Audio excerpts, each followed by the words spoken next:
IBC commissioners and officials of IBC, distinguished presidential candidates are present, His Excellency, former President Thabo Mbeki, His Excellency, former President Rubia Banda, who is also the head of the Commonwealth Observer Mission, members of the Diplomatic Corps and international organizations, all international and local election observers present, political party leaders, members of the Fourth Estate, fellow citizens, ladies and gentlemen, good afternoon. It's my pleasure to welcome you to this historical place, the Bomas of Kenya. And I want to start by acknowledging the momentous constitutional occasion which we are witnessing today. Not just for the Commission and the country, but for the region and the continent of Africa as well.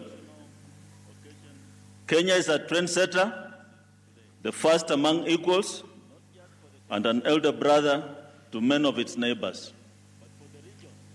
What we do and what happens with us as a country almost inexplicably sets the region's agenda, be it socio-economic, cultural, or political.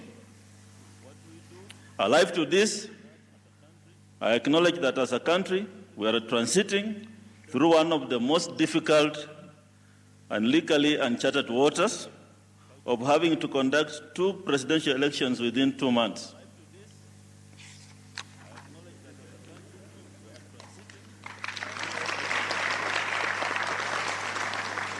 As a country, our unity, values, principles, interests, identity, and indeed our future has been tested.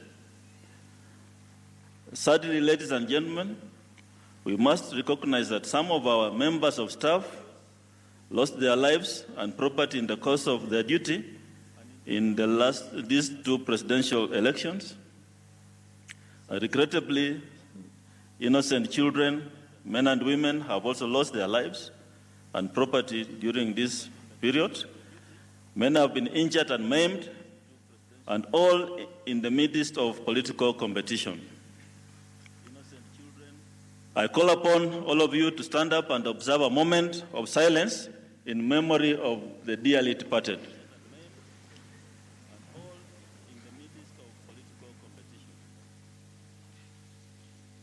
I call upon all of you to stand up and observe a moment of silence in memory of the dearly departed. Yeah, thank you.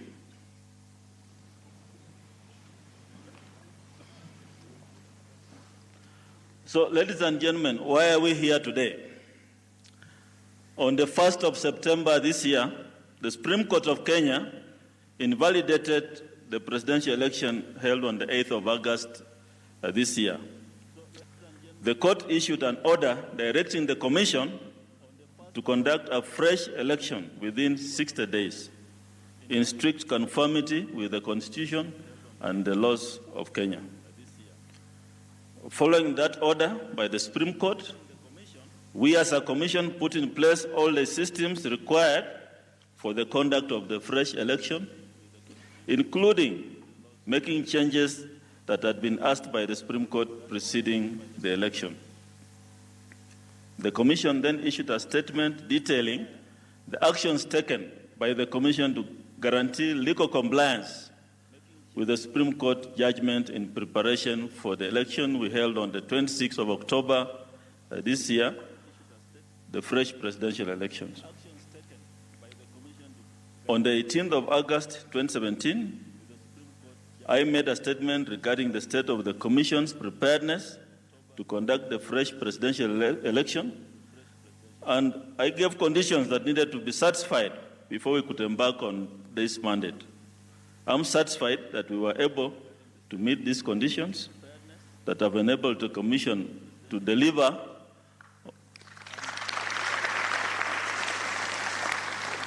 what to us and I believe to all Kenyans and observers, is a free, fair, and credible election. The Commission ensured that everything required of us by law was put in place for the conduct of the election. We trained our staff, we identified and gazetted polling stations, we appointed election officials and trained them, and in order to make certain that everything was in place, we even changed the initial date we had set for election, 17th October, to 26th, just to ensure that we have ample time to oversee flawless and credible process. We also came up with a fresh presidential election project team and a steering committee, which was managed by the commissioners themselves, chaired by myself, to address the concerns on alleged complicity of our staff within the commission. So this election has been run by a fresh team made from the commission staff from all over the country.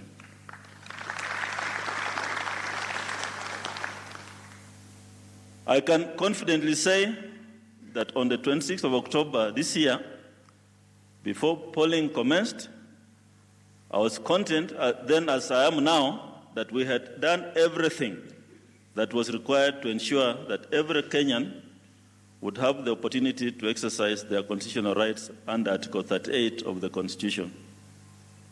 And these rights are to be exercised without interference, hindrance, threat, or intimidation from anybody. Indeed, in a majority of polling stations, we discharged our mandate. Unfortunately, not all Kenyans entitled and registered to vote came out to do so. I respect the choice of every Kenyan to exercise their right to vote or not to vote. As has been evident, regrettable and unfortunate events in any democracy, our democracy unfolded in 25 out of the 290 constituencies. This made it impossible for the Commission to carry out the electoral process, despite having made several attempts to put in place electoral infrastructure required for the Kenyan people to elect their leaders. As a Commission, we made sure that polling stations, of course, were available, the officials ready to report to their respective stations, material ready for dispatch. However, the conditions existing in these constituencies were not conducive for the Commission to conduct the poll. And necessarily, this made it difficult for our staff and materials to arrive and the elections to proceed.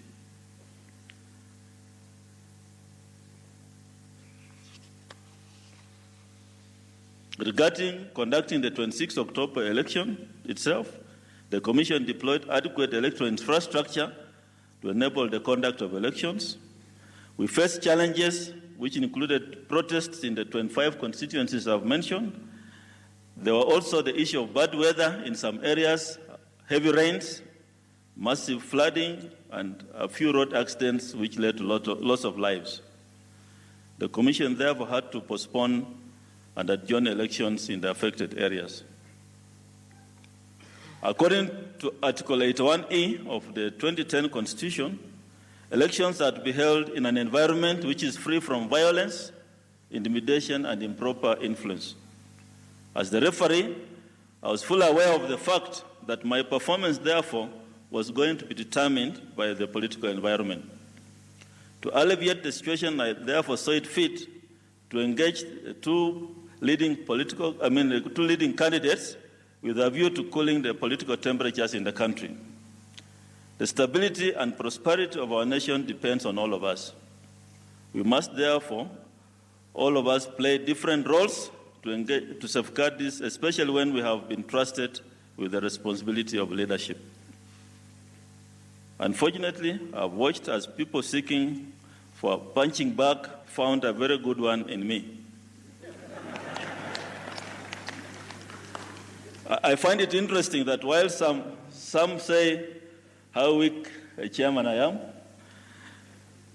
those in IBC say this chairman is too principled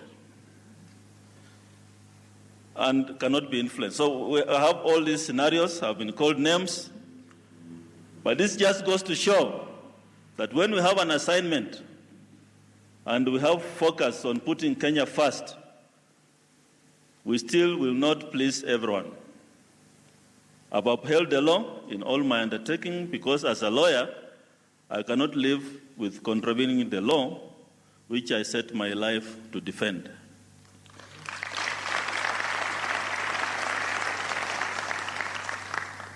Tomorrow, over 1.6 million children will sit the national exams.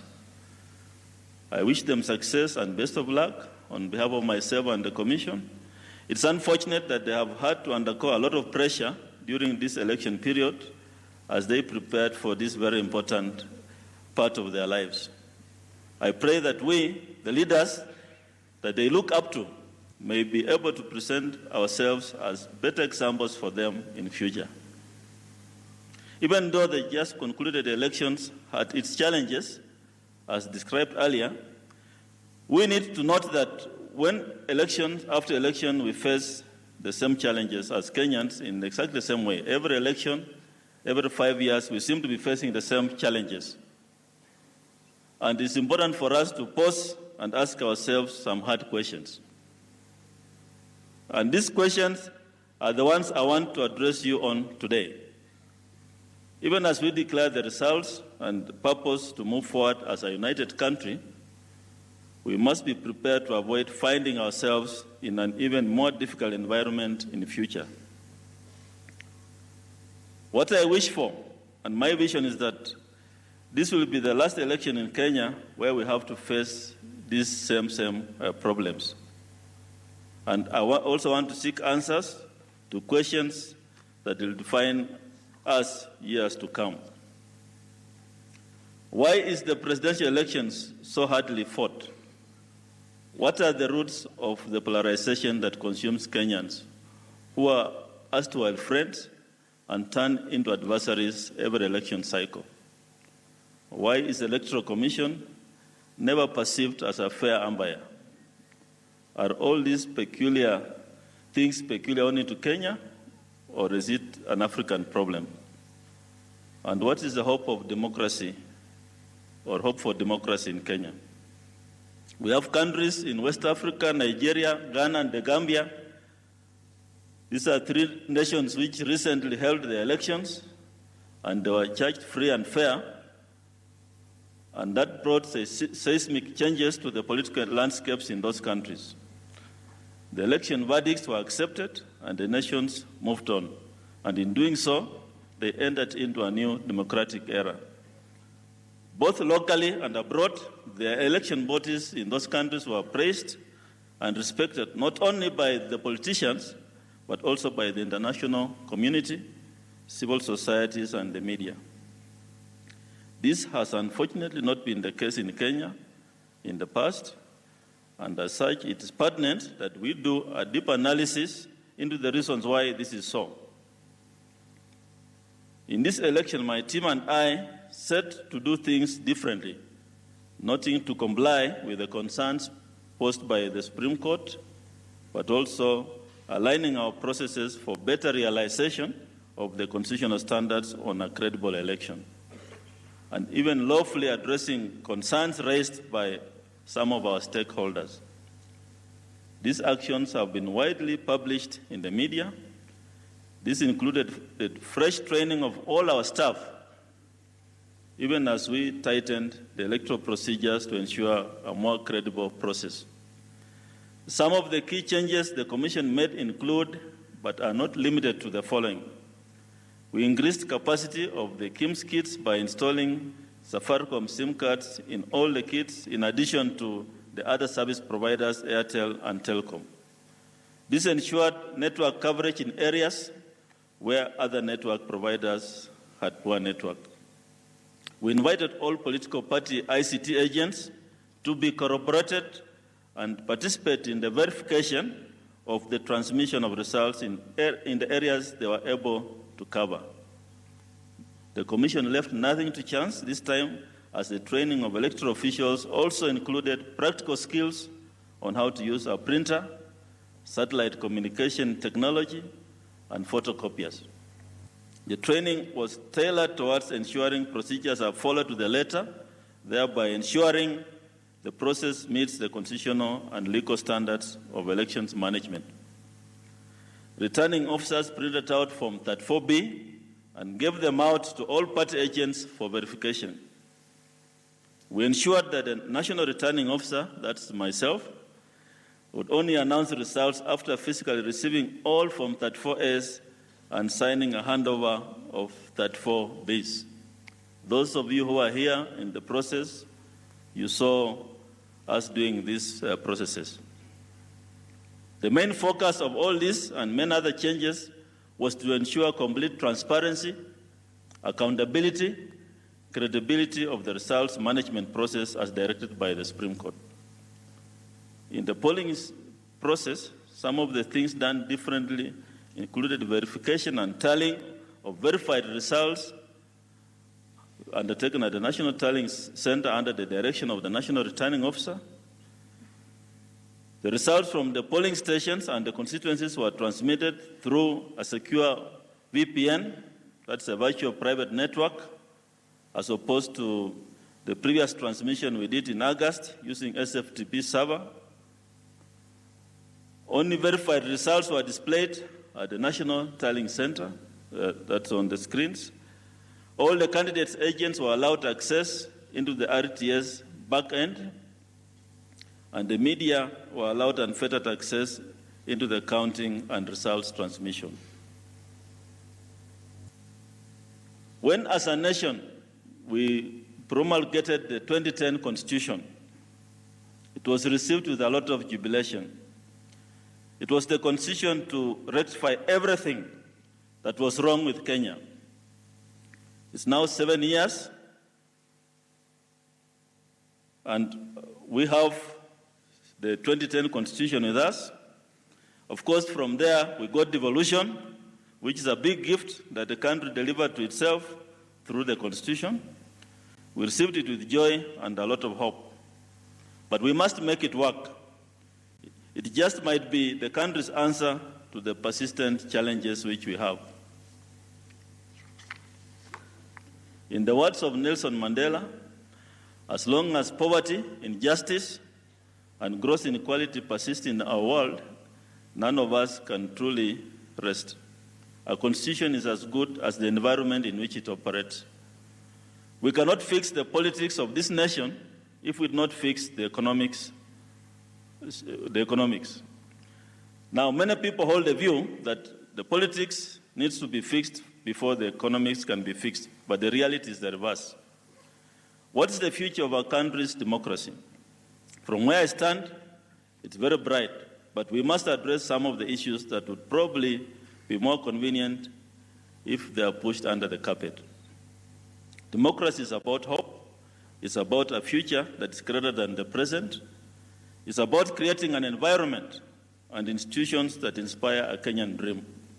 It's about people asking what they can do to their country because they have the evidence of what their country has done and will do for them, regardless of where they come from. It's about knowing without a shadow of doubt that they are part of the Kenyan story. I believe in Kenya, and I believe that we are able to become one of the world's most admired democracies. Kenyans, of course, are very intelligent people, they're innovative, and have made marks in practically every aspect of human endeavor. And once we get our basics right, then we are going to fly high. Let us therefore work on our foundations and together put our hands to the plow and create an environment for Kenyan dreams to find expression. I request, in finalizing my speech, I request you to join me in acknowledging the following persons and groups that have worked tirelessly in ensuring the successful completion of the fresh presidential election, now commonly called FPE by ourselves. First, I want to thank God Almighty who has seen us through this process. I thought you'd clap for.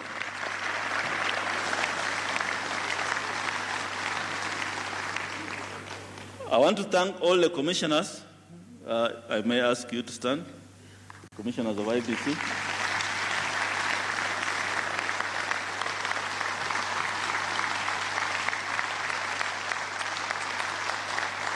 Now, these are the commissioners of IBC. There are 5 of them. One of us left.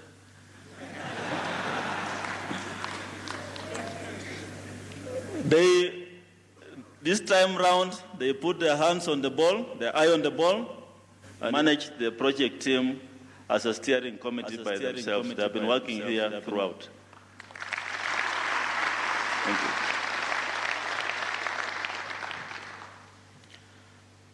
We have the members of the fresh presidential election team, the project team. Please stand up.